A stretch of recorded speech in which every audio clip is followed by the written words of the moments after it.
첫째 유월절, 그러니까 유월절 첫 번째 유월절이 있었던 그때 이런 일이 있었다고 하지요. 우리가 잘 알고 있는 유월절 사건에 그 사건이 일어났을 때, 그러니까 애굽에서 이스라엘 백성들을 끌어낼 때 그 유월절, 우리가 잘 알고 있는 어린 양 유월절 그 피 바르는 그런 일이 있었지 않습니까? 그 유월절에 이런 일이 있었다고 해요. 모든 집들의 장자들이 죽음을 맞이할 텐데, 이제는 그 죽음을 맞이하지만은 하나님께서 이제 명령을 하시죠. 말씀하셨습니다. 그 양의 피를 문설주와 그 임방에다가 바르는 집은 그 죽음의 사자가 그 바른 집은 뛰어넘어가리라 하고 이렇게 살려주시겠다, 구원하시겠다라고 친히 약속을 하셨습니다. 이제 그 약속을 받고 또 그 약속을 들은 그 사람들 중에 이런 세 집이 있었다고 해요. 세 가정이 있었습니다. 세 가정.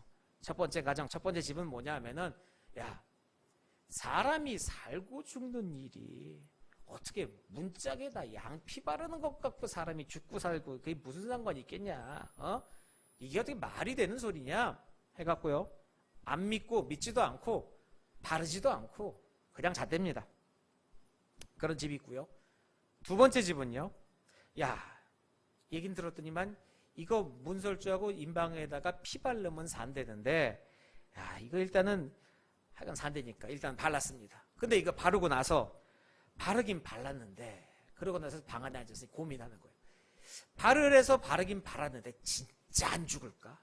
야, 그래도 이게 와서 밤에, 오늘 밤에 죽음의 사자가 찾아들어서 장자들을 다 죽인다는데 이게 정말 하긴 했는데, 그러니까 밤새도록 불안하고 초조하고 두렵고 걱정되고 가슴은 콩닥콩닥 하여간 이래서 밤새도록 밤을 보낸 집안이 한 집안이 또 있다고 하지요. 그리고 마지막 세 번째 집은요. 야, 하나님이 말씀 주셨다. 하나님이 약속하셨다. 그렇다면 이게 살 길이다. 이게 바로 구원의 길이다. 그리고 나서 양의 피를 문설주와 임방에다 바른 다음에 아주 안심하고 하나님이 지켜주신다고 했으니까 그러고 편안하게 잠을 잤다고 하지요. 이렇게 세 집이 있었다고 해요. 자, 다음날 아침이 됐습니다. 아침 되고 나서 어떻게 됐을까요? 네, 그 첫 번째 집, 그 집만 죽었습니다. 안 바른 집, 그 집만 죽었다는 거죠. 그러니까 하나님의 약속대로 됐습니다. 하나님의 말씀대로 이루어진 것이지요.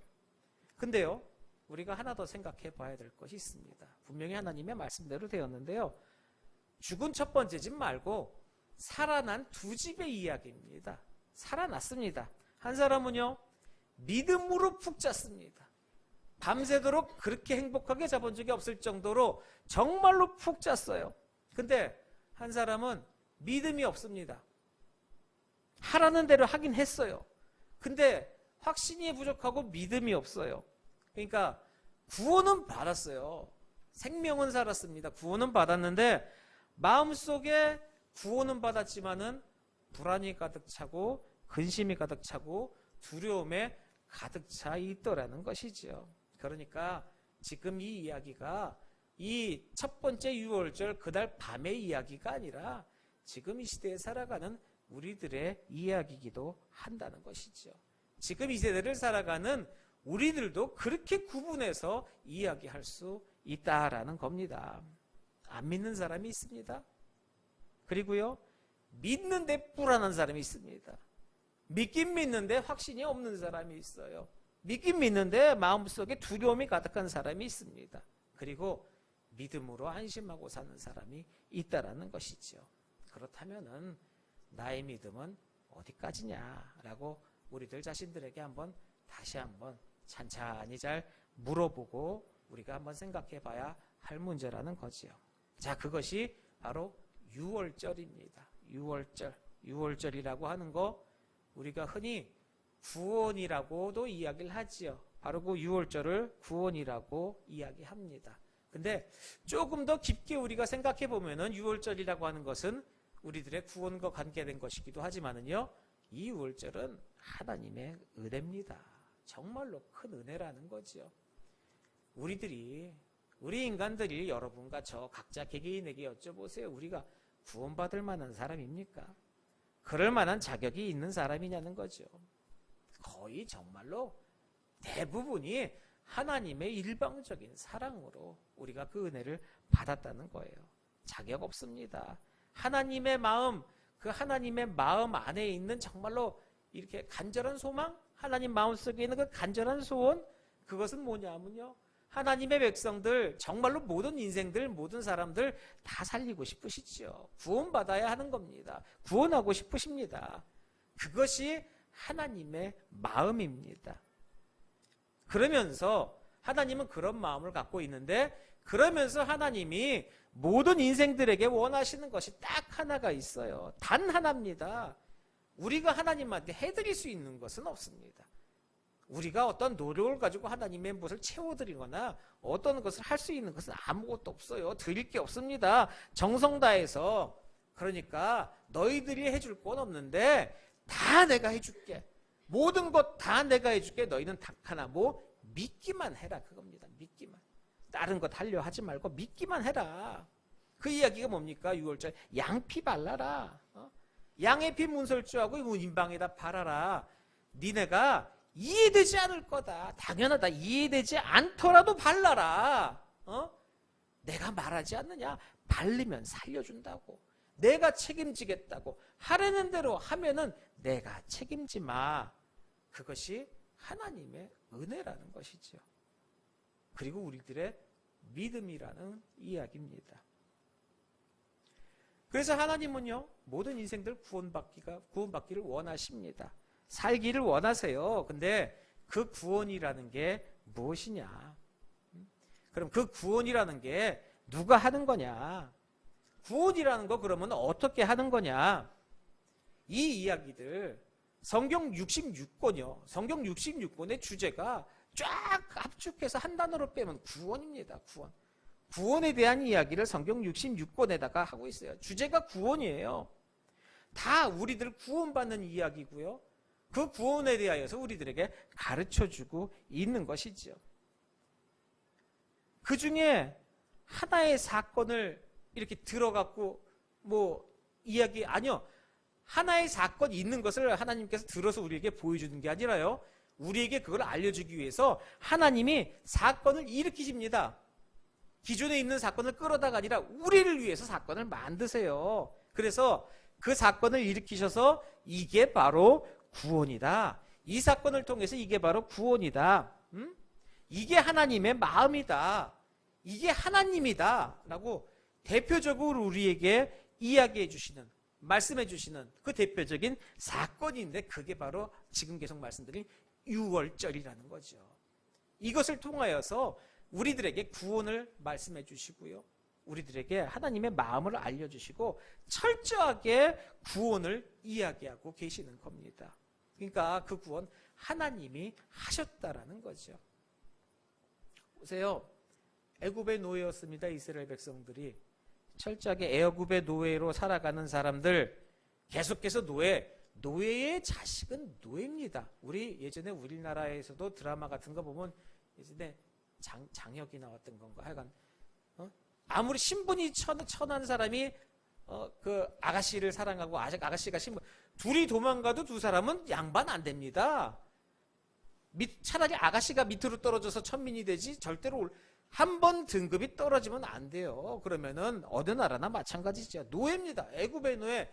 철저하게 평생을 대대로 노예로 살 수밖에 없는 전혀 가능성이 없는 사람들이었습니다. 이스라엘 백성들은. 어떠한 자격이 있는 사람들도 아니었고요. 그런데 우리가 보기엔 그런 사람들, 그런 백성들을 하나님께서는 기어이 끌어내서 해주셨다는 거예요. 해내셨다는 겁니다. 그게 구원이라는 거예요. 절대로 되지 않을, 바뀔 수 없는 건데 하신 것, 그게 바로 구원입니다. 우리가 받는 구원도 그것과 똑같은 이치를 가지고 있습니다. 그래서 그 구원에 대하여서 우리가 잘 깨닫고 또 잘 알아야 하고 잘 배워야 한다는 것이죠. 오늘 본문이 그 유월절을 이야기하고 있습니다. 오늘 본문 보면요, 예수님께서 진노하신 이야기입니다. 그러니까 대충 스토리를 딱 보고 나서도 별로 그렇게 유쾌하거나 깔끔한 이야기는 아니죠. 예수님께서 화내신 이야기니까요. 좋지 않은 이야기일 겁니다. 화내셨으니까. 그리고 예수님께서 역정을 내시고 화를 내신 부분이니까 이 이야기에 대해서는 쉽게 보기보다는 좀 조심스럽게, 예수님께서 진노하셨으니까요. 그만큼 중요하다고 생각할 수 있고 좀 조심스럽게 볼 수 있는 그런 면이 있습니다. 자, 근데 이 본문에 우리가 눈에 띄는 아주 중요한 단어라고 생각한 두 단어가 나오죠. 중요한 단어가 뭐가 있겠습니까? 여기에 중요한 두 단어, 유월절이라는 말, 또 성전이라는 말. 성경에서 굉장히 중요하게 생각되는 그 두 단어가 오늘 본문에 나옵니다. 하나님께서 정말로 소중하게 생각하시는 그런 것들이죠. 유월절도 그렇고 성전도 그렇습니다. 근데 그 유월절과 성전을 배경으로 오늘 이야기가 있는데, 이게 하나님이 그렇게 소중하게 생각하시고 참 그렇게 생각하시는 그 유월절과 성전을 배경으로 예수님이 화를 내는, 역정을 내시는 은혜로운 사건이 아니더라는 겁니다. 이 두 단어에 대한 뜻은 굉장히 은혜로워야 되는데 지금 상황은 은혜롭지 않은 사건, 속된 말로 굉장히 심각한 일이 지금 벌어지고 있다는 거예요. 그래서 이 본문 말씀을 통해서 결론부터 얘기하면 무슨 얘기를 하고 싶으냐? 니네들 신앙 이러면 안 된다. 이 시대의 신앙은 그런 모습이다, 이런 모습이다. 그런데 하나님을 진정 사랑하는 사람이라면, 하나님이 어떠한 생각과 어떠한 마음으로 이런 것을 이렇게 생각하고 있다라고 하면은 우리는 세상적인 모습으로 그런 하나님의 마음을 곡해하면 안 된다. 세상적인 마음으로 신앙을 가져서 신앙인이라고 얘기하면 안 된다라는 것을 이야기해 주고 있다라는 것이죠. 그거에 대한 경고, 참 강력한 교훈을 오늘 본문에서 주시고 계시는 겁니다. 그 두 단어 중에 중요한 두 단어라고 얘기한 두 단어, 유월절이요. 오늘 본문에 나오는 유월절, 구원의 굉장히 대표적인 사건이라고 제가 말씀드리지 않았습니까? 유월절 하면은 구원과 동일한 단어로 표현해도 마찬가지, 아주 적절한 단어입니다. 근데 예수님께서도 유월절을 굉장히 중요하게 생각하셨다는 거예요. 아주 소중하게 생각하셨습니다. 그래서 오늘 요한복음을 쓴 사도 요한은 예수님의 그 마음을 아주 정확하게 캐치했어요. 잘 간파했습니다. 예수님께서 유월절에 대하여서 이렇게 소중하게 새기시고 소중하게 여기셨습니다. 자, 근데 그렇게 소중하게 여기셨는데 공간복음이라고 하는 마태, 마가, 누가, 요한, 이 공간복음에요, 나머지 세 군데에서도 유월절을 소개하고 있는데 나머지 세 군데에서 소개하는 유월절의 내용이 약화되는 거예요. 소개하는 게, 말은 하는데, 그래서 요한은 이 다른 공간복음 세 개와는 차원이 다른 시선으로, 차원이 다른 각도에서 이 유월절이라는 것을 아주 강하게 표현을 하고 있습니다. 공간복음에서는요, 예수님께서 유월절 지키셨다는 이야기가 예수님의 공생의 기간 동안에 한 번 나옵니다. 한 번, 공간복음 다른 데서. 그게 언제냐 하면요, 십자가 사건 때. 예수님이 십자가 사건 때 돌아가신 게 그때가 유월절에 돌아가셨잖아요. 유월절. 그러니까 십자가 때 유월절 지키셨다. 그 유월절 지키시기 위해서 예루살렘에 들어가셨다. 공간복음 나머지 부분에서는 이렇게 다 기록을 합니다. 그런데요, 이 요한복음에서 사도 요한은 이 예수님이 유월절 지키셨다는 것을 세 번을 이야기합니다. 한 번이 아니에요. 오늘 본문의 이야기가 유월절 이야기 아닙니까? 요한복음 2장에 나오는 오늘 본문 유월절이요. 그 다음에 요한복음 6장에 가면 오병이어 사건 이야기가 나옵니다. 그것도 유월절 때 이야기입니다. 그리고 요한복음 11장 25절 이후부터 그게 이제 십자가 때 이야기. 그것도 유월절 이야기입니다. 총 세 번의 유월절을 지키셨다. 해마다 유월절을 지키셨어요. 예수님께서 유월절 굉장히 중요하게 생각하시기 때문에 예루살렘 성에 꼭 유월절 지키러 예루살렘 성전을 가셨다. 그 이야기를 하고 있습니다. 그리고 하나 더요. 우리가 예수님의 공생애를 보통 다들 3년이라고 이야기하고 있지 않습니까? 뭐 다들 예수님께서 33살에 십자가에 달리셨는데 30살까지 사시고 30살 이후에 31, 32, 33, 3년 동안 공생애를 사셨습니다 라고 3년 공생애라고 이야기하고 있고 모두가 다 그렇게 알고 있는데 성경 어디에 3년 공생애를 하셨다고 써 있습니까? 혹시 기억나십니까? 읽으신 데가? 예수님 공생애 3년 했다고 성경 어디를 찾아봐도 이야기가 없습니다. 그럼 어떻게 예수님이 공생애를 3년을 사셨다고 우리가 이야기를 할 수 있느냐 하면 얘기하는 게 뭐냐? 사도 요한이 예수님이 유월절 3번 지켰다고 얘기하지 않았느냐 그겁니다. 매년. 그거 근거로 해서 3년이라는 겁니다. 사도 요한의 그 예수님의 마음을 배려한 그 부분 때문에 우리가 예수님의 공생애가 3년이라는 것을 우리가 계산을 할 수가 있다는 거예요. 예수님은 해마다 유월절 빼놓지 않고 가서 지키셨습니다. 그렇게 예수님 유월절을 굉장히 소중하게 여기셨어요. 출애굽기 12장에 있는 첫 번째 유월절이요. 하나님이 정말로 장엄하시고 하나님이 하신 정말 거룩한 사건이었습니다. 그 출애굽기 12장의 유월절 사건이요. 뭐 TV로 얘기하면 완전 구원의 대하 드라마 같은 정말 큰 드라마의 사건. 엄청난 사건이고요. 그때 그 유월절의 전통을 따라서 예수님도 계속해서 소중하게 그 하나님의 유월절 그 마음을 소중히 여기고 지키셨다는 이야기지요. 자, 출애굽기 12장에요. 하나님의 은혜로 구원받은 역사를 기록하고 있습니까? 그럼? 그렇죠? 하나님의 은혜로 구원받은 그 유월절을 기록하고 있잖아요.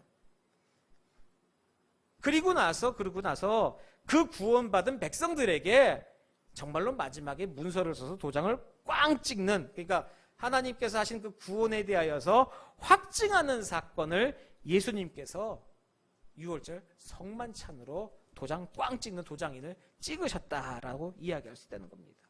그 구원의 날, 그 구원의 때에, 그 유월절에. 그러니 이 유월절이라는 게 얼마나 소중한 일이냐는 것이죠. 구약 성경, 구약에는 유월절이고요. 신약의 유월절은 성만찬이라는 것으로 귀하게 정말 다시 한번 우리에게 적용시켜 주셔서 가르쳐 주시고 계시다는 겁니다. 지금까지 들으신 대로 유월절이라는 게 굉장히 소중한 겁니다. 유월절 그냥 듣고 넘어가 유월절 어린 양의 피로 나의 삶이 찬양하지만은 그냥 쿵딱딱 넘어갈 그런 일이 아니라는 겁니다. 굉장히 소중한 거예요. 구원의 역사가 성경에서 그 출애굽기 12장 그 유월절 사건으로부터 시작이 되었습니다. 그리고 그 거룩한 유월절이 소중하게 예수님의 성만찬 사건으로 인하여서 그 구원의 확정, 강조, 유월절은 그래서 곧 구원이다. 그래서 유월절을 비유하면 우리나라의 사정으로 비유하면 딱 좋은 게 그 광복절이라고 하잖아요. 우리나라 8월 15일 날 일제 치하에서 광복하던 그날. 자, 광복절이라는 국경일이 있습니다. 8월 15일이 광복절이죠. 굳이 이야기하자면 그렇다는 거예요. 그러면 이 대한민국에서 광복절이라는 날은 언제까지 지켜야 되는 겁니까? 대한민국에서 언제까지요? 대한민국이라는 나라가 망할 때까지 지키는 겁니다. 우리나라가 광복한 그 기쁜 날이니까 절대로 그날까지 계속해서 지켜야 되는 것이 문 닫을 때까지, 나라가 문 닫을 때까지 기념하고 생각해야 되는 것이 광복절입니다. 기념이라는 게 뭡니까? 기념. 절대로 생각하면서 잊지 말라는 것. 잊으면 안 된다는 거예요. 나라가 존재하는 한 잊으면 안 된다는 것. 자, 그게 우리나라의 광복절이듯이 이게 지금 유월절이라는 게 이스라엘 백성들, 하나님의 사람들, 이스라엘 사람들에겐 그런 날짜라는 겁니다. 유월절이라는 게 하나님께서 베푸신 그 구원, 하나님께서 우리에게 내려주신 그 위대한 역사, 이 역사적인 사건과 전통을 그런 이 사람들은 어떻게 해서 계속해서 지켜왔느냐 그거죠. 계속 지켜왔습니다. 그 내용을 다른 역사책 말고 우리 그냥 성경에서 소개하는 대로 한번 보시면요. 쭉 성경에서 이 사람들의 신앙을 지켜온, 유월절을 지켜온 모습을 보면은 시대를 흐르면서 지금까지 와서 지금의 이 사람들의 신앙상의 변화, 그러니까 이 시대의 신앙상이라고 할 수 있죠. 이 사람들의 신앙의 모습을 알 수가 있습니다. 사람들의 신앙의 모습을 엿볼 수가 있다는 거예요. 그리고 그 사람들의 신앙의 모습을 보면서 이게 남의 이야기가 아니라는 것을 우리가 깨달아야죠. 우리도 하나님의 백성, 즉 우리에게 하시는 하나님의 말씀이에요. 이게 남의 이야기 아니구나. 이 세상이라는 게 이런 거구나. 야, 나도 이런 것 아닌가? 그것을 우리 자신이 알아야 하기도 하지만요, 하나님께서는 그냥 니들이 알아서 하라고 안 하시고요, 우리가 그것을 깨닫도록 계속해서 우리에게 던져주시고 이끄시고 지혜 주신다는 이야기죠. 다른 모든 것은 잊어버려도 모르겠습니다만 이 6월절만큼은 구원에 관계된 부분이기 때문에 우리가 절대로 잊어버리면 안 되는 겁니다. 속된 말로 밥은 굶어도 6월절은 잊어버리면 안 된다. 밥은 굶어도 6월절은 지켜야 한다라고 이야기를 합니다. 거기서 구원받았으니까요. 거기서 우리가 생명을 받았으니까요. 거기서 이스라엘 민족들이 있을 수 있었으니까 그 유대인들도 그렇게 이야기를 하고 있습니다. 자, 첫 번째 유월절이 출애굽기 12장이었죠. 그리고 첫 번째 유월절 다음 해에 그들이 광야로 나왔습니다. 탈출을 했어요. 나왔어요. 그리고 광야로 나와서 첫 번째 유월절이 민수기 9장 5절에 있습니다. 광야에서의 첫 번째 유월절을 지켰어요. 민수기 9장 5절에 그들이 첫째 달 14째 날 해질 때에 시내 광야에서 유월절을 지켰으되 하고 이야기를 합니다. 자, 광야 나와서 첫 번째 유월절을 지켰습니다. 그리고 나서 이들이 유월절을 또 지켰을까요? 안 지켰습니다. 그게 마지막이었어요. 왜 안 지켰냐고요? 광야 핑계대고 앉았습니다. 광야길이기 때문에 핑계대고 안 했어요. 세상 일이 이렇게 힘든데요. 인생 살아가는 게 이렇게 바쁜데요. 야, 다음에 지키면 되지. 이게 이스라엘 백성들만의 이야기고 남의 이야기일까요? 안 지켰습니다. 유월절. 비록 이들의 있는 곳은 광야입니다. 맞습니다. 척박하고 힘들고 어렵고, 하지만 이들이 지금 자유의 몸으로 여기 있는 게 지금 무엇인데요? 지금 이들이 여기 있는 것 자체가 무엇 때문에? 그게 유월절인데요. 그게 구원인데요. 그런데 안 지킵니다. 자, 그래서 40년이 지납니다. 40년 생활 동안 광야에서 방황해요. 그러다가 마지막 40년 지나고 나서 요단강 건너서 가나안 땅으로 들어갑니다. 가나안 땅 들어가서 길갈에서 여호수아 5장 10절에 길갈에서 유월절을 지킵니다. 길갈에서. 그래서 여호수아가 대단한 사람이라는 겁니다. 여호수아가 그래 훌륭한 사람입니다. 여호수아가 이끌어서 거기서 지켰으니까. 광야에서 이들의 삶은 하나님 배반한 삶입니다. 유월절을 안 지키는 것, 하나님의 구원을 인정하지 아니하고 하나님의 구원을 생각하지 아니하는 것은 하나님 배반하는 것이라는 거죠. 광야에서 삶은 배반하는 삶이었어요. 그렇게 살아오고 있다가 길갈 들어가서 여호수아가 지켰습니다. 자, 그러면은 여호수아가 지켰으니 역시 여호수아 대단한 사람이야. 여호수아, 우리 이끄는 여호수아를 따라서 우리도 앞으로 계속 지키면서 하나님을 따라야 돼. 이렇게 여호수아 본받아서 그 다음부터 잘 지켰더라. 이렇게 얘기가 나가야 되는데, 이렇게 가야 은혜스러운 하나님의 백성이고 은혜스러운 이야기가 되는데, 또 안 지킵니다. 그렇게 한번 해놓고 여호수아 시대 이후에 사사시대입니다. 1, 2년이 아니에요. 시대가 사사시대 지나는 동안 쭉 안 지킵니다. 사사시대 지나고 나면 열왕들 시대입니다. 열왕기라고 얘기하죠. 그 열왕시대에도 안 지킵니다. 그러다가 쭉 가다 보니까 역대하 30장. 히스기야, 정말 좋은 왕이죠. 히스기야. 역대하 30장에 가서 히스기야가 유월절을 회복을 해요. 히스기야가 유월절을 지킵니다. 근데 또 어디 가나? 이 사람 한번 지키고 그 다음부터 또 잘려요. 또 안 지켜요. 지나가다가 역대하 35장에 가면 그 다음에 요시야가 나옵니다. 요시야가 지킵니다. 이 요시야가 아주 훌륭한 사람입니다. 훌륭한 사람. 이 요시야 왕을 평가하는데 열왕기하 23장, 열왕기하 23장의 요시야 왕 이야기를 해요. 열왕기하 23장에도 하고 역대하 35장에도 똑같이 요시야를 이야기를 할 때 뭐라고 하냐면요, 여호와 앞에서 정직하고 여호와 앞에서 진실하고 좌우로 치우치지 않았던, 정말 여호와 중심으로 살았던 그런 왕으로 아주 극찬을 합니다. 요시야 왕에 대해서. 그러니까 요시야 왕이 유월절을 지키는 모습을 열왕기하 23장 22절에서 이렇게 얘기를 해요. 사사가 이스라엘 다스리던 시대부터 이스라엘 여러 왕의 시대와 유다 여러 왕의 시대에 이렇게 유월절을 지킨 일이 없었더니, 이스라엘 여러 왕은요, 우리가 알고 있는 북이스라엘을 얘기하는 거고요. 그 다음에 유다 여러 왕은 남유다, 그러니까 북이스라엘, 남유다, 이스라엘 통틀어서 모든 왕 중에 이렇게 유월절을 지킨 일이 없었다고 합니다. 사사 시대 때도, 사무엘 때에도, 왕들 시대에도 요시야처럼 이렇게 유월절 지킨 적은 없었다. 이렇게 지킨 적은 없었다라는 것은 그래도 지키기는 몇 번 껄렁껄렁 지킨 것은 지킨 것 같아요. 그동안 조금씩 생각날 때마다, 뭐 빼먹은 것이 더 많겠지만 하여간 생각날 때마다 몇 번씩 지켰겠죠. 지키긴 지켰지만 형식적으로 지켰다는 이야기입니다. 근데 하나님이 보시기에 그것은 유월절로 인정하지 않는다. 인정하지 않으십니다. 그러니까 성경에서 하나님이 보시기에 인정하는 유월절은 몇 개 안 되는 겁니다. 그것들이 지금 이 사람들의 마음입니다.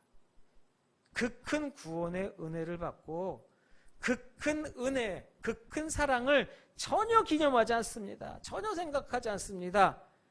그것이 사람들의 마음이라고 성경의 역사를 통해서 우리들에게 가르쳐주고 있는 겁니다. 성경에서 우리에게 이야기해주고 있는 거예요. 가끔가다 그런 생각들 하지 않으십니까? 성경을 읽다 보면요, 족보가 참 많이 나옵니다. 누가 누구를 낳고 누가 누구를 낳고 누가 누구를 낳고 한참 나더니 그리스도 예수라, 아유 끝난 것 같다는데 그 다음에 또 올라가요. 예수의 아버지는 누구고 누구는 아버지는 누구고 누구의 아버지는 누구야. 이건 지금 우리 증조 할아버지 이름도 왔다 갔다 하는데 지금 이거를 왜 여기 썼을까요? 성경에 쓰는 건 다 이유가 있는 부분이죠. 족보 외우라는 게 아닙니다.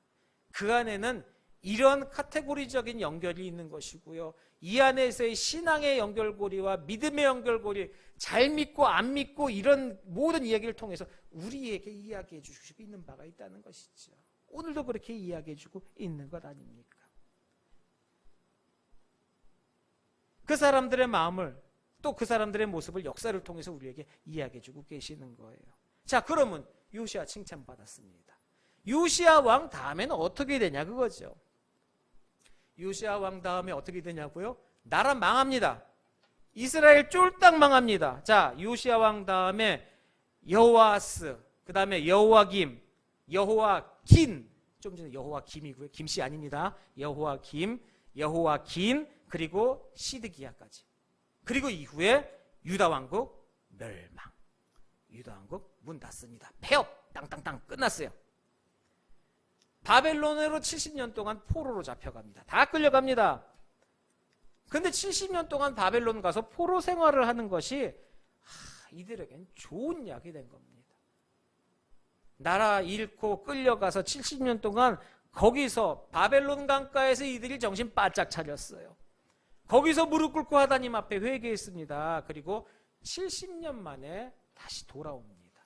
그리고 나서 유월절을 지킵니다.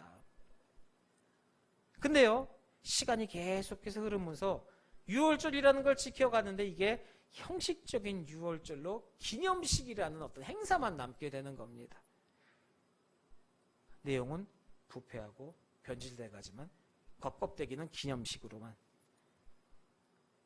그러면 그렇게 변한 것이라고 지금 어떻게 그렇게 함부로 이야기할 수 있습니까? 그 사람들의 상황도 모르면서, 아니 오늘 본문에 이야기하고 있거든요. 오늘 본문에 나와요. 그래서 예수님 시대의 유월절을 한번 보세요. 거룩한 절기 유월절이에요. 그 거룩한 성전에서 지금 뭐하고 있어요? 이런 작태, 이런 일을 벌이고 있다라는 겁니다. 이럴 거면 차라리 안 지키는 게 낫죠. 유월절 모독했습니다. 성전 모독했습니다. 그 두 지금 이런 모습을 보이고 있다는 거예요.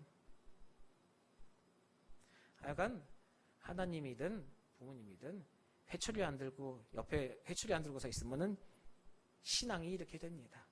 하나님이 회초리 안 들고 가만히 있으면 신앙이 이렇게 되더라는 거 이스라엘 백성들이 너무 잘 보여주지 않습니까? 정말 지금 하지 말아야 될 짓들 하고 있는 거예요. 자, 6월절에 뭘 하고 있냐를 한번 봤습니다. 말씀 통해서 성전 안에 환전상이 있답니다. 환전상. 재물 파는 사람들이 있대요. 자, 환전상이나 재물 파는 사람들 두 사람 다 뭐 하는 사람입니까? 장사하는 사람이에요. 여기 자원봉사자 아닙니다. 이문 남기기 위해서 있는 거예요. 돈 벌려는 사람들. 그래서 오늘 본문에 장사하는 집 만들지 말라라고 하시죠. 자, 장사라는 거 말씀드렸죠. 장사, 이 매매에는 원리가 있습니다. 매매라는 것은 사고 파는 것. 아주 간단한 이치죠. 파는 사람은 뭘 위해서 팝니까? 사는 사람은 뭘 위해서? 사는 사람은 금전적인 이득을 위해서 사는 것이고요. 파는 것이고, 사는 사람은 내 편의를 위해서 사는 겁니다. 간단한 겁니다. 근데 그렇게 살지 말랍니다. 신앙생활 그렇게 하지 말라고 지금 말씀하시는 겁니다. 금전적인 이득을 취하기 위해서, 내 편의를 위해서 신앙생활은 그렇게 하는 건 아니라고. 교회 올 때, 예배 드리러 올 때 파는 사람처럼 돈 위해서 오면 안 된다. 성전 모독이다. 또 사는 사람처럼 신앙생활 편하게 하려고, 신앙생활 편리하게 하겠다고 그런 마음 가지고 오면 안 된다라고 이야기하고 있는 거죠. 그러게 뭐다? 성전 모독이다 그겁니다. 자, 근데요, 실질적으로 이 사람들은 지금 돈 바꿔주는 환전상하고 재물 파는 영업을 했습니다.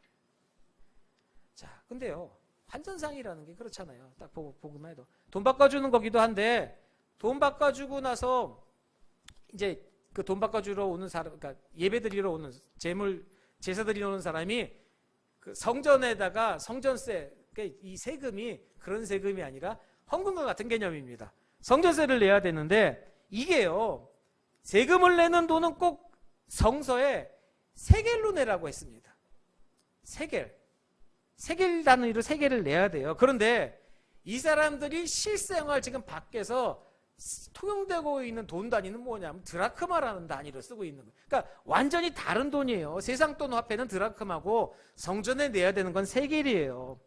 그러니까 얘네들이 드라크마를 갖고 있다 성전에 와서 마음 좀 정성을 다해서 하고 싶은데 이게 안 되니까 법에 세겔로 되어 있으니까 거기서 바꿔서 내는 것. 환전상에 가서 맞바꾸는 거예요. 어찌 보면은 말씀대로 따르는 삶인데 교묘한 겁니다. 틀은 분명히 말씀대로 가고 있지만은 요거 그러면서 환전상은요, 그냥 정말 1대1로 바꿔주면 문제, 여기서 엄청나게 남겨먹는다는 겁니다. 엄청난 이득을 취해요. 상당하게요. 근데 생각해 보십시오. 성전마당에서 돈 바꿔주고 앉아있으면 그거 아무나 와서 하게 놔두겠습니까? 아니죠. 지 혼자 먹는 것 아니겠죠. 또 이게 또 서로 간에 있으면 위에 주고 아래 주고 영업을 허가해 줘야 되니까 공식적이지 아니면 비공식적인 자리세라는 것도 있을 테고, 또 누구 라인이냐 뭐 이러면서 자리도 문 앞에 입구 좋은데 목 좋은 데든지 뭐 그러니까 이게 환전상이 해먹는 것 중에서 2대8로 나누든 3대7로 나누든 5대5로 나누든 뭔가 나눠갖고 가져다 줘야 돼요. 누구한테? 제사장한테 갖다 줘야 되는 겁니다. 거기선 제사장이 허락해야 할 수 있으니까. 그러니 환전상의 문제뿐만이 아니에요. 이거는 제사장부터 시작해서 줄줄이 다 장사하는 집 만들었다는 이야기입니다. 성전에서 이러면 되겠느냐. 그래서 예수님께서 고발하시고 진노하시는 겁니다. 다음에 제물 바치는 겁니다. 자, 제물은 하나님한테 흠 없는 것 드리는 거예요. 6월절에 흠 없는 어린 양. 그 다음부터 다 동물들 드려도요, 흠 없는 동물들 드리도록 되어 있습니다. 근데 이 흠 없다라고 얘기하는 흠 없다, 이거는 완전하다라는 것을 의미해요. 그러니까 이 흠 없다고 하는 말이 사람 참 헷갈리게 만드는 겁니다. 이게 이 판단 기준이 애매모호합니다. 제물을 드리는데 양 한 마리를 가져다 드려야 돼요. 근데 그 양이 흠이 없어야 한답니다. 그러면 흠이라고 생각하면 딱 우리가 생각하자마자 흠은 뭡니까? 상처난 거, 파스, 기스난 거, 다리 긁히고 뭐 문짝 긁히고, 그렇게 생각할 수 있고, 양 한 마리 갖고 가는데 흠 없는 것, 그 상처면 겉에 상처 안 나고 다리 절지 아니하고 눈 똑바로 박혀 있고 뭐 이게 짝짝이 아니고 이게 흠 없는 거라고 생각을 해요. 그럼 갖고 가면 겉보기에 멀쩡하면 통과. 근데 그게 아니더라는 거예요. 제물의 조건은 신명기 15장, 그 다음에 레위기 22장에 쭉 나와요. 제물의 조건에 대하여. 그러면 흠이라는 게 뭐냐? 거기에 그것에 대해서 쭉 다 나와 있습니다. 자, 상처난 게 흠입니다. 근데요, 괴질이 걸렸든지 전염병이 걸렸든지 속으로 갖고 있는 질병도 흠이라는 거예요.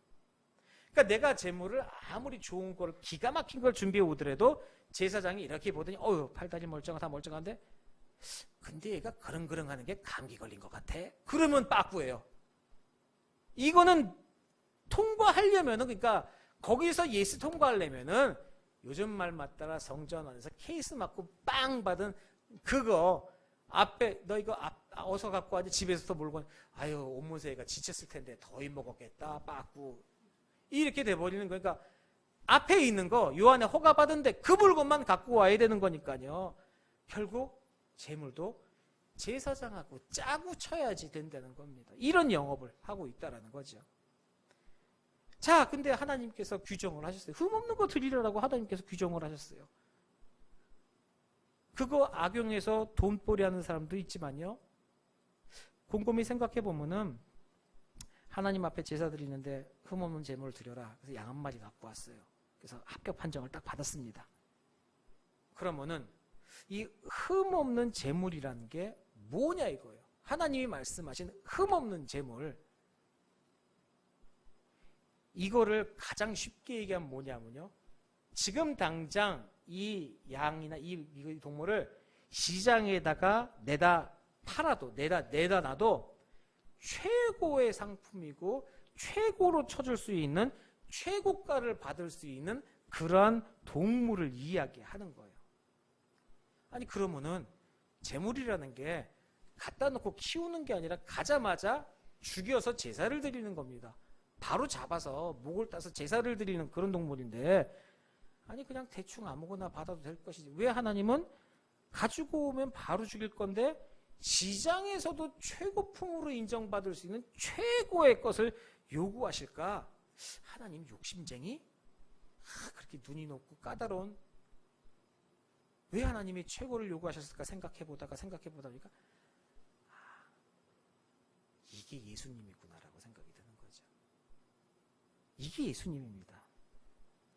내 죄사함 받으려면요, 정말로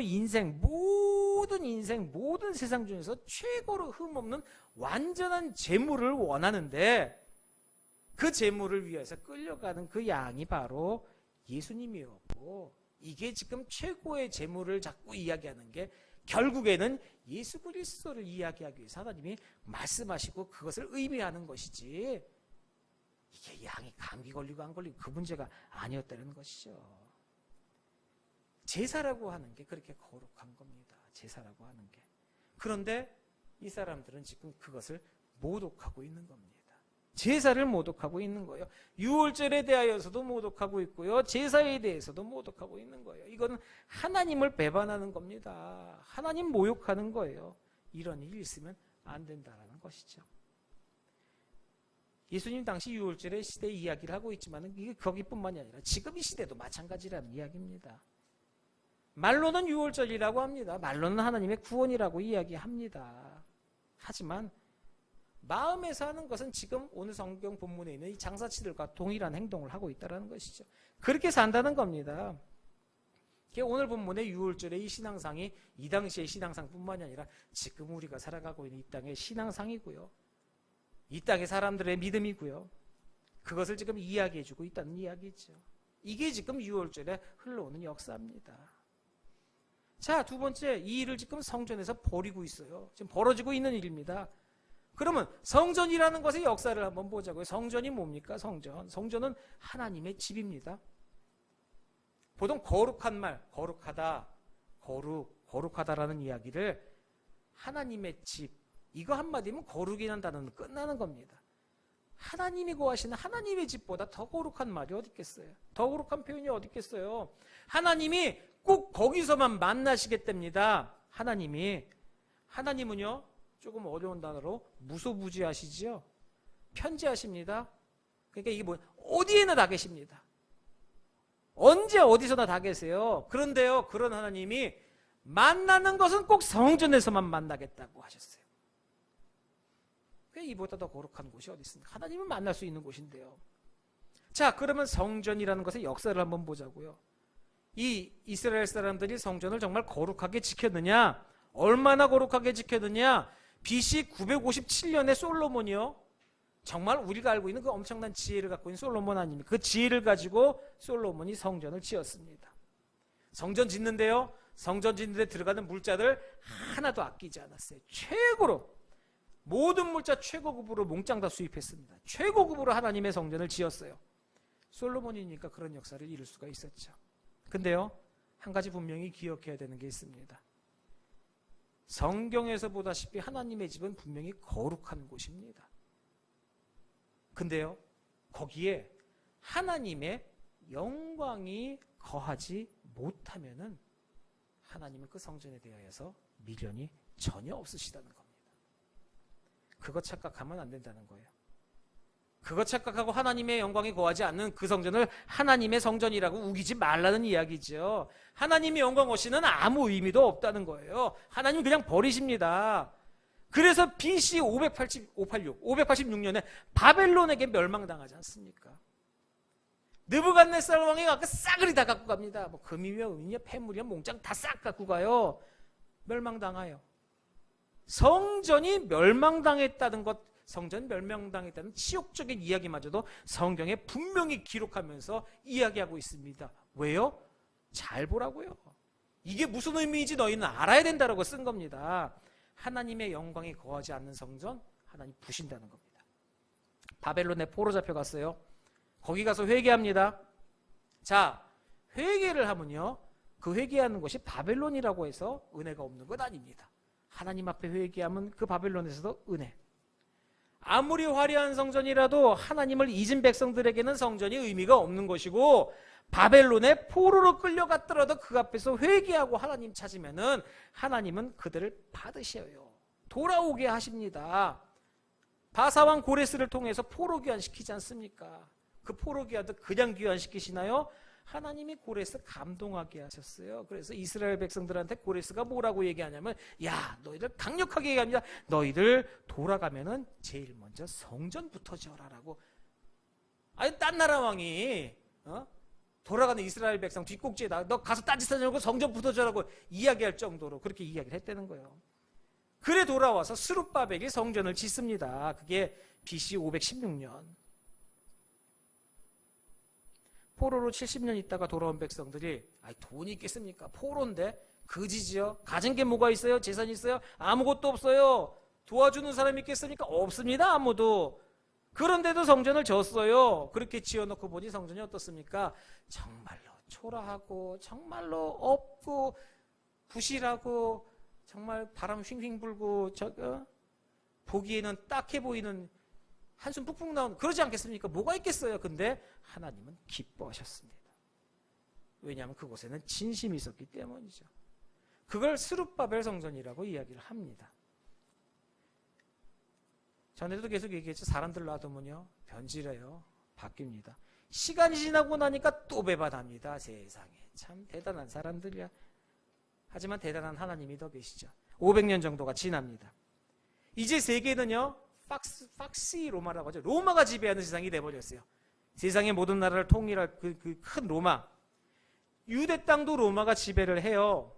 자, 지배하게 되는데, 로마가 지배를 하는데 거기서 누굴 세워서 왕을 시켜야 되는데 믿을 만한 사람이 쭉 보니까 헤롯밖에 없는 거예요. 그래서 야, 너 거기서 너 왕 노릇해라 라고 헤롯을 왕으로 시켜서 헤롯 대왕이라고 해서 유대 지역을 지키는 겁니다. 자, 헤롯 왕이요, 내가 여기서 잘 지내야 돼요. 잘 지내려면 어떻게 하느냐? 잘 보여야 돼. 로마에다가. 로마 왕에 잘 보이는 게 뭡니까? 여기를 평탄하게 잘 다스려야 됩니다. 사람들이 내 말도 잘 듣고 농성도 안 부리고 막 그래야 되니까 자기의 모든 것을 잘 지내기 위해서 여기에다 뭐 좀 해주고 얘들의 말을 잘 듣게 해야 되는데 뭘 해줄까? 라고 봤더니 이스라엘 백성들이 간절한 소원이 하나 있더라는 겁니다. 옛날부터 아는데 얘네들은 뼈고 딴 거 먹을 거 안 줘도 이것만 해주면 될 거. 그 성전. 이들의 평생 소원이었던 성전. 그게 이스라엘의 소원이니까 헤롯 왕이 유대인한테 환심을 얻으려고 성전을 짓습니다. 지금 성전이 있어요. 스룹바벨 성전이 있는데 예전에 이들이 생각하던 솔로몬 때 그 화려한 성전에 비하면 너무나도 초라하니까 솔로몬 성전과 같은 간절한 마음이 마음에 있다는 거예요. 그래서 헤롯 대왕이 야 그럼 내가 그거 지어주마. 그래갖고 BC 19년에 헤롯 대왕이 성전을 짓기 시작합니다. 근데 요게 요즘 우리가 얘기하는 리모델링의 개념이 아니에요. 지금 여기 있는 거 좀 확장해서 트고 이게 아니에요. 리모델링을 고치는 게 아니라 이거는 리뉴얼도 아니에요. 완전 재건축입니다. 완전 다시 짓는 거예요. 근데 이 재건축이 그냥 재건축이 아니라 엄청나게 힘든 공사입니다. 왜 힘드냐면은 성전이라서 그래요. 성전이 확 무너뜨려 놓고 옆에다가 임시 예배 쳐서 우리 거기다 뭐 컨테이너 같은 거 쳐서 들고 이거 다시 짓고 와서 예배 드리고 헌당 예배 이게 아니라는 거예요. 이들에게는 뭐냐면은 예루살렘 성전은 그렇게 못해요. 지금 있는 그 자리에 딱 그대로 있어야 돼요. 근데 이거를 쫙 밀어버리고 나면은 위치를 정확히 못 잡으니까 그것조차 아예 뭐 표시해 놓고 표시가 예전에 제가 한번 말씀드렸나요? 이들이 성경 필사할 때 성경을 쭉 필사하다 중간에 아도나이 여호와 하나님의 이름을 여호와라고도 못 써요. 그래서 여호와 하나님은 아도나이라고 쓰는데 쭉 쓰다가 아도나이 하나님 이름이 딱 나오면 펜을 일단 부러뜨립니다. 그리고 가서 정결하게 목욕 의식을 한 다음에 새 펜으로 아도나이 쓰고 부러뜨립니다. 하나님의 이름 쓴 거를 다시 쓰는 것은 부정하다. 그런 식으로 사는 각도가 하나님의 성전이 조그만 이건 안 된다는 거예요. 그러니까 지금 있는 걸 유지해야 됩니다. 그러니까 그 성전을 유지하고 나서 그 위에다 성전을 지어야 되니까 이게 어마어마하게 말도 안 되는 거예요. 거기다가 욕심이 있어서 솔로몬 성전보다 더 크게 집니다. 그래서 이 성전이 결국에 아까 BC 19년에 시작했던 AD 62년에 완공이 됩니다. BC 19년부터 AD 60년 80년 넘게 진 거예요. 성전을 82년 걸렸죠. 솔로몬의 성전보다 훨씬 더 크고 훨씬 더 웅장하고 화려하게 지었습니다. 자, 성전은 하나님의 집이라고 말씀드렸습니다. 근데 그곳에 하나님의 영광이 거하지 않으면 하나님 미련두지 않으신다고 말씀드렸죠. 그 대단한 성전 완공됐습니다. 완공된 지 7년도 안 됐죠. 7년도 안 돼서 로마의 그 유명한 디도 장군이 딱 오더니 돌 위에 돌 하나도 남김없이 와자자작 밀어버립니다. 깨끗하게 다 무너뜨려버립니다. 멸망당하죠. 예루살렘 성전 완전히 무너져버리고요. 멸망당합니다. 자, 그게 성전입니다. 성전은 딱 하나입니다. 하나님의 영광이 임하는 그곳. 하나님의 영광이 자리하지 않는다면 그 성전은 아무 필요 없다라는 겁니다. 그래서 시대마다 하나님의 성전이 무너졌어요. 계속해서. 그때부터 시작해서 313년 콘스탄틴이 밀라노 칙령이라는 것을 발할 때까지 소위 우리가 잘 알고 있는 카타콤 시대입니다. 그 성경의 초대교회의 성도들 이후에 기독교 역사에서 카타콤만큼 예수 잘 믿는 사람들 없었습니다. 하나님 잘 섬긴 사람들 없었어요. 근데 그 카타콤 시대의 특징이 뭔지 아십니까? 성전이 없습니다. 그 시대는 성전이 없어요. 성전 없어요. 땅에서 하나님이 뭘 보시겠어요? 그 사람들의 뭘 보시겠습니까? 마음을 보시는 겁니다. 저 성도들의 마음 속에는 하나님의 영광이 있다. 저기가 성전이다. 그래서 313년에 밀라노 칙령이 있고 나서 무슨 기독교 자유령, 기독교가 자유가 됐어요. 이제는 핍박 안 당하고 마음껏 믿어도 됩니다. 마음대로 예수 믿는 거예요. 되게 좋아졌잖아요. 근데 상황은 좋아졌는데 이 사람들은 또 망가지기 시작합니다. 신앙이 해이해지는 거예요. 부패되고 변질됩니다. 그래서 결국에 AD 700년 이 무너진 예루살렘 성전터에 뭐가 생겼냐? 지금 있는 그 이스라엘 사원이 딱하니 올라가 있는 겁니다. 지금. 그게 AD 700년에 세워진 거예요. 그게 지금까지 오는 겁니다. AD 70년에 디도 장군이 싹 밀어버리는 그 회파시킬 때 성전 성터에 서쪽 벽만 남아있어요. 지금 유대인들이요 그 서쪽 벽 붙잡고 울고 기도합니다. 그걸 통곡의 벽이라고 하는데 아직도 지금 그것만 붙잡고 앉아 있어요, 이 사람들이요. 그래서 솔로몬 성전을 제1성전이라고 얘기합니다. 제1성전. 그리고 말씀드린 수룹바벨 성전을 제2성전이라고 이야기해요. 그리고 나서 헤롯이 재건축을 한 게 증축도 재건축도 아니어서 그것도 수룹바벨이 한 것도 제2성전이라고, 그러니까 나중에 무너진 거 다 합쳐서 그걸 이제 제2성전이라고 이야기를 하고요. 이제 현실적인 이야기가 있습니다. 이제부터. 그러면은 앞으로 이 예루살렘 성전은 어떻게 되느냐 이거죠. 앞으로 어떻게 되겠습니까? 지금은 이스라엘 사원이 올라가 있어요. 그럼 이스라엘 사원으로 그냥 끝날 것이냐 그거예요. 아니라는 거죠. 지금 중동에 시끄러운 전쟁들이 있습니다. 맨날 싸웁니다. 중동 전쟁. 그 중동 전쟁이라는 게요.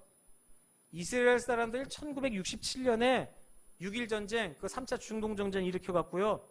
이스라엘 사람들이 그 완전히 이슬람권을 박살을 내버렸습니다. 정말 6일 만에 끝내버렸어요. 이겼어요. 완전히 이겼는데 밀어버리면서 이스라엘이 지금 있는 그 이슬람 사원 그 자리만 거기만 폭격을 못했습니다. 건드리지도 못하고 들어가지도 못하고 폭격도 못했어요. 그러니까 이 이스라엘 사람들 보기에는 지금 그게 이슬람 사원이 아니라 그건 예루살렘 성전이에요. 지금 거기를 폭격했다는 건 말이 안 되는 거예요. 그거를 마지막에 지들이 못 갖고 왔어요. 지금 거기 이슬람 사원 그대로 있고 예루살렘 지역 안에 이슬람 사원 있고 이슬람 지역 구역이 이렇게 있어요. 그 못 밀어서 그렇습니다. 사무엘하 24장이에요. 다윗이 아라우나에게 돈 주고 산 그 타작마당입니다. 거기가 아브라함이 이삭 바쳤던 그 모리아 산이에요. 그런 거룩한 곳을 대포를 쏘고 폭탄을 쏜다는 게 말이 안 된다는 거죠. 이 사람들이요 그래서 저거 밀어서가 아니라 분명히 산채로 저거 센 걸로 내가 다시 찾아온다. 이스라엘 사람들 지금 그렇게 이갈고 있습니다. 자, 그렇다면은 시간이 얼마가 걸리든 저 이슬람 사원 자리 이스라엘 사람들이 뺏겠습니까? 못 뺏겠습니까? 저는 뺏는다고 봅니다. 저 사람들의 의지와 저 사람들의 경제력과 저 사람들의 군사력으로는 충분히 가능합니다. 아마 분명히 뺏어올 거예요. 근데 문제가 거기 있다는 거죠. 뺏어오더라도. 이 이야기를 성전 종말론이라고 이야기를 합니다. 성전 종말론이라고 하는데 마태복음 24장에 세계 종말론 이야기가 나오죠. 종말이 되면 세상에 이런 진저 이런 진저 있겠다고 마태복음 24장에 쭉 이야기하고 계세요. 거짓 선지자, 전쟁이나 기근이나 뭐 이런 거 다 나와요. 근데 마지막에 영적으로 이런 현상이 있겠다라고 말씀하시고 있는데 그게 마태복음 24장 15절 말씀입니다. 그러므로 너희가 선지자 다니엘이 말한 바 멸망에 가증한 것이 거룩한 곳에 선 것을 보거든. 멸망에 가증한 것이 거룩한 곳에 선 것을 보거든. 예루살렘 성전에 멸망에 가증한 것이 선다라고 이야기를 하고 계십니다. 그러면 진짜 끝난다는 거예요. 그때는 못 돌이킨다는 이야기입니다. 이스라엘 지금 강해요. 엄청 강해요. 기어이 이슬람 성전 자리에 자기네 성전이라고 그 자리를 뺏어올 거예요. 그럼 뺏어오고 나면 자기들이 거기다가 성전 짓겠죠. 성전 세울 거예요. 그럼 그 다음 순서가 뭡니까? 멸망에 가증한 것이 들어갈 순서입니다. 그럼 그 가증한 것이 들어와서 그 사람들이 하는 짓이 뭐냐? 멸망시키는 짓을 하겠죠. 그게 마지막 때의 마귀고 마지막 때의 사탄 아니겠습니까? 그래서 오늘 성경에 내 아버지의 집을 장사치의 집으로 만들지 말라라고 얘기한 것이고 이게 공관복음 네 군데의 이야기가 다 있다는 거예요. 네 군데에 다 있으면은 중요한 이야기입니다. 중요하니까 네 군데 다 했겠죠. 성전 청결 사건을 마태복음 21장 12절, 13절에 있고요. 마가복음은 11장 15절부터 17절까지 있고요. 누가복음에는 19장 14절부터 46절까지 있습니다. 혹시 오늘 본문 성경 위에 표제 같은 성경 저는 있습니다. 표제 이름으로 성전을 깨끗이 하시다 뭐 이런 빨간 글씨 밑에 거기 가로에 놓고 마태복음, 마가복음, 누가복음 요 이야기 있는 것들 써 있습니다. 이게 지금 다 다른 데 있는 거예요. 다 이야기 있습니다. 근데 그 세 가지의 말씀, 공관복음 모든 말씀에 동일하게 있는 게 무슨 얘기냐? 거기는 장사하는 집이 아니요 내 아버지의 집이니 강도의 속을 옛날 개역 한글에는 강도의 구혈 그랬습니다. 강도의 속을로 만들지 말라라고 되어 있다는 강도의 속. 강도입니다. 강도가 뭐예요? 강도는요 남의 집에 쳐들어가 갖고요 그 사람 공갈, 협박, 살해, 무력을 해서 남의 거 빼앗고 남 망하게 하는 게 강도입니다. 남의 자리에 쳐들어가서 뺏는 거예요. 거룩한 곳에 들어와서 멸망시킨다는 얘기고, 이게 종말론입니다. 이게 종말 중에 종말. 이게 이 시대의 성전입니다. 그게 거짓 복음이고요. 그게 지금 행해가고 있는 이단들과 사이비의 모습이라는 겁니다. 이 시대의 복음이라고 이야기하는 것이 꼭 구원받아서 그 아름다운 하나님 말씀만 전해집니까? 인터넷에 검색을 한번 해보세요. 기독교에 대한 질문을 쓰면은 참 답변 많이 나오는데요. 거기 기가 막힌 답변들, 멋진 답변들 하는 사람들 다 보면 다 이단들이에요. 말씀이 말씀답지 않습니다. 예수 말고도 구원받을 수 있다는 이야기가 아주 흘러 넘쳐요. 멸망에 가증한 것이 거룩한 곳에 서서 장악하고 있다는 겁니다. 하나님의 말씀이라는 탈을 쓰고 거룩한 말씀 선포라고 얘기하면서 그렇게 악마의 속삭임과 사단의 말을 하고 있다는 거죠. 예수님께서 말씀하십니다. 누구에게 말씀하십니까? 이 성전을 헐어라. 내 마음속의 성전입니다. 잘못 가르치는 것들, 잘못 가르침 당한 것들, 내 고집들 너무 많이 들어있어요. 내 위주로 판단하고 내 위주로 생각하는 것 너무 많이 받아들였습니다. 그래서 내 마음속에 잘못된 성전이 쌓여 있어요. 그렇게 쌓여져 가고 있는 겁니다. 그럼 뭐예요? 십자가로 부셔라.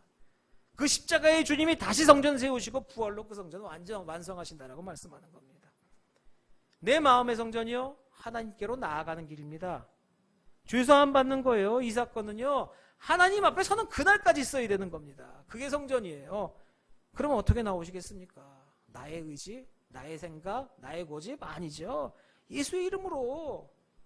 나 같은 죄인이 나갈 수 있습니까? 못 나가죠. 그러면 십자가의 믿음으로 나가는 겁니다. 그래서 하나님의 은혜로 내가 성전이 되는 거죠. 내가 성전 됐다고 큰 소리 내고 자신감 있고 어깨 피고 다니는 게 아니라 그만큼 은혜로 감사로 하나님 앞에 무릎 꿇으며 순종하는 마지막 모습. 정말 마지막 때예요. 정말 멸망에 가증한 것들이 거룩한 곳에 설 것입니다. 말씀대로 될 것이죠. 근데 그때에 하나님께서 나를 보시고 하나님께서 우리를 보시고 하나님께서 이 교회를 보시고 여러분 한 사람 한 사람 한 사람 성도 한 사람 한 사람 보시고 저것이 내가 사랑하는 성전이다 라고 말씀해 주신다면 그것이 얼마나 큰 은혜가 되겠습니까? 우리가 믿음을 지키고 그런 은혜로운 성전이 되시기를 주님의 이름으로 축원합니다. 기도하겠습니다.